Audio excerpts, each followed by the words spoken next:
एक वक्त का किस्सा है। एक गांव में बिट्टू नाम का लड़का मटन की दुकान चलाता था। गांव में कोई और दुकान ना होने की वजह से सब लोग बिट्टू से ही मटन खरीदते थे, जबकि दूसरी तरफ मीठे और उसकी बीवी नसीबों ने बकरियां पाली हुई थी। अरे मीठे, तू बकरियों पर इतनी मेहनत करके पालता है और जब इनको बेचता है तो ये सिर्फ बकरियां 1500 की बिकती है। बेगम तू कहना क्या चाहती है, साफ साफ बता। मीठे, गांव में सिर्फ एक ही मटन की दुकान है, सब गांव वाले उसी से मटन खरीदते हैं और वो एक बकरे का 2000 रुपए मुनाफा कमाता है। बेगम तू क्या कहना चाहती है कि मैं भी मटन की दुकान खोलूं? और क्या मीठे, बकरियां हम खुद पालते हैं, हमें तो सस्ती पड़ती है। अगर तू इनका गोश्त बेचे तो मुनाफा ज्यादा होगा।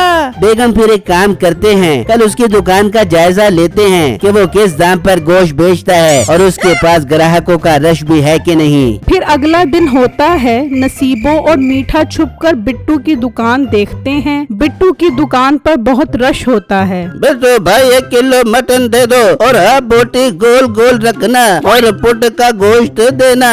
बिट्टू भाई मुझे 2 किलो गोश्त देना और हाँ शॉप पर डबल कर देना। पिछले दफा भी शॉप पर फट गया था और सारा गोश्त मेरा गिर गया। भाई आप बेफिक्र हो जाएं, जैसे आप चाहोगे मैं वैसा ही करूँगा। बेगम घर चल, मेरे दिमाग में कमाल का आइडिया आ रहा है। फिर वो दोनों घर आ जाते हैं। हाँ मीठे, बता क्या आइडिया है तेरे दिमाग में? बेगम वो मोटा 500 रुपए किलो के हिसाब से गोश्त बेचता है, मैं 450 रुपए किलो के हिसाब से गोश्त बेचूंगा। वाह मीठे, ये तो कमाल का आइडिया है। इस तरह तो सब गांव वाले हमसे ही गोश्त खरीद बेचेंगे। फिर अगले दिन मीठा बिट्टू की दुकान के सामने गोश्त की दुकान खोल लेता है। आ जाओ नौजवान, बकरे का गोश्त 450 रुपए किलो में ले जाओ। ये सुनकर बिट्टू के ग्राहक चौंक जाते हैं और वो सब मीठे की दुकान पर आ जाते हैं। भाई ये गोश्त बकरे का ही है ना, कहीं तू कुत्ते का गोश्त नहीं बेच रहा? बाजी ये घर के पले हुए बकरे हैं, मैंने इन बकरों को कुश्ता फौलाद खिलाकर बड़ा किया है। इनके गोश्त में जायका भरपूर मकदार में तो है ही, पर इनका गोश्त जो खाएगा वो ताकतवर, चुस्त और तवाना हो जाएगा। ठीक है, 1 किलो गोश्त दे दो।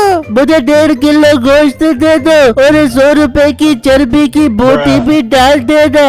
बिट्टू परेशान ये सब देख रहा होता है।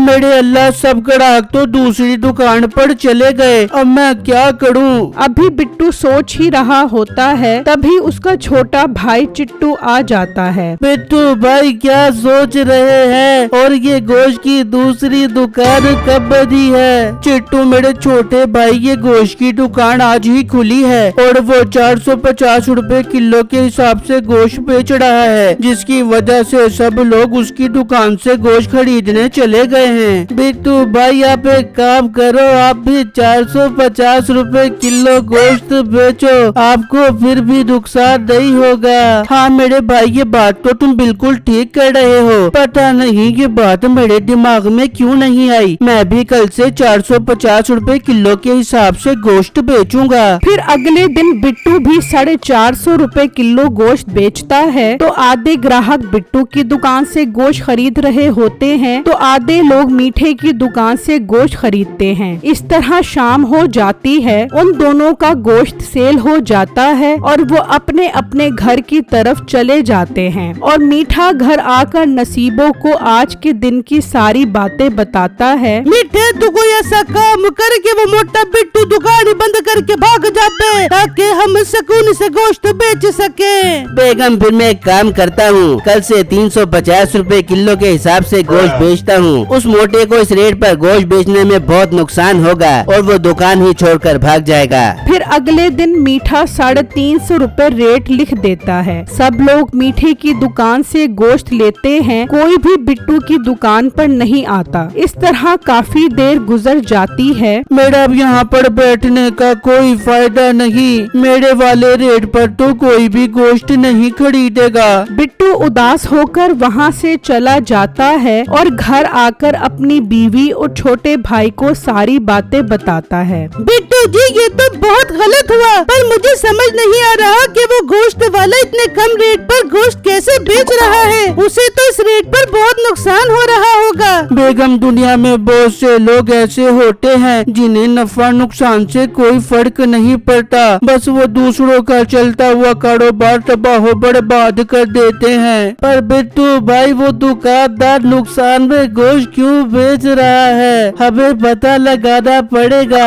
एक काम करते हैं, उसके घर जाकर देखते हैं। हाँ बिट्टू चिट्टू ठीक कह रहा है, आप लोग जाकर पता लगाओ। फिर बिट्टू और चिट्टू घर से निकलते हैं और मीठे के घर आते हैं तो देखते हैं कि मीठा बकरियों को घास खिला रहा होता है। बिट्टू भाई ये तो इस दुकान वाले ने खुद ही बकरियां पाली हुई है, तभी तो इसे कम रेट पर भी बेचने में नुकसान नहीं होता। हाँ चिट्टू, अब तो हमारा कुछ नहीं बन सकता, मुझे अब कोई और काम करना पड़ेगा। चिट्टू गौर से बकरियों को देखता है तो वो बीमार और लागर लग रही होती हैं। बिट्टू भाई ये बकरियां तो बीमार लग रही हैं। हाँ तुम ठीक कह रहे हो, इस बीमार बकरियों का गोश्त खाकर तो गांव के लोग बीमार हो जाएंगे। चिट्टू तुम एक काम करो, पुलिस को लेकर आओ। फिर चिट्टू वहाँ से निकलता है और पुलिस स्टेशन आकर सारी बातें बताता है तो पुलिस वाले उसके साथ आ जाते हैं। पुलिस को देखकर गांव के कुछ लोग भी वहाँ पर जमा हो जाते हैं। ओ कसाई, तू क्या गाँव के लोगों को बीमार बकरियों का गोश्त खिला रहा है? पुलिस साहब की बीमार बकरियों का गोश्त खाकर तो गांव के लोग बीमार हो जाएंगे। मोटे पेट वाले गेंडे, तू भी तो बाजार से जो जानवर खरीद कर आता है उनको भी तो टीके लगा लगा के बड़ा करता है, उनका गोश्त भी जो लोग खाएंगे वो बीमार हो जाएंगे। तेरे पास कोई सबूत नहीं है कि ये टीके वाले जानवरों का गोश्त खिलाता है, पर तू तो बीमार जानवरों का गोश्त बेचता है। चल तू हमारे साथ थाने चल।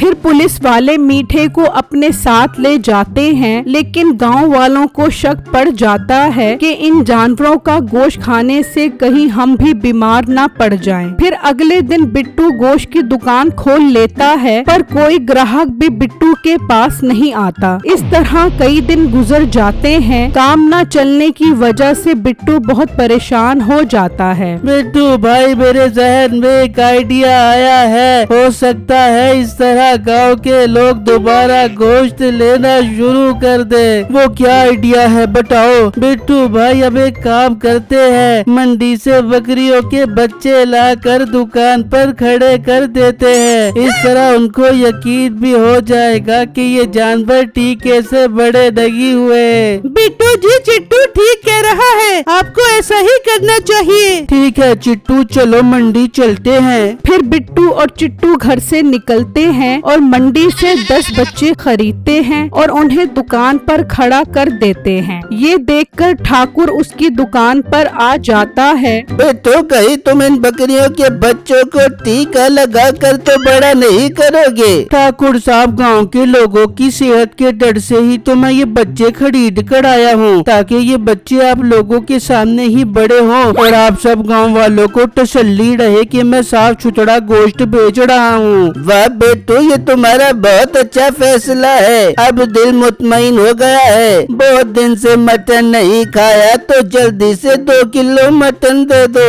ठाकुर को देखकर वहाँ पर गांव के और लोग भी आ जाते हैं। बिट्टू, मुझे भी 1 किलो गोश्त दे दो। मुझे भी आधा किलो गोश्त दे दो। चिट्टू के इस मशवरे की वजह से ही बिट्टू की दुकान दोबारा से चल पड़ती है।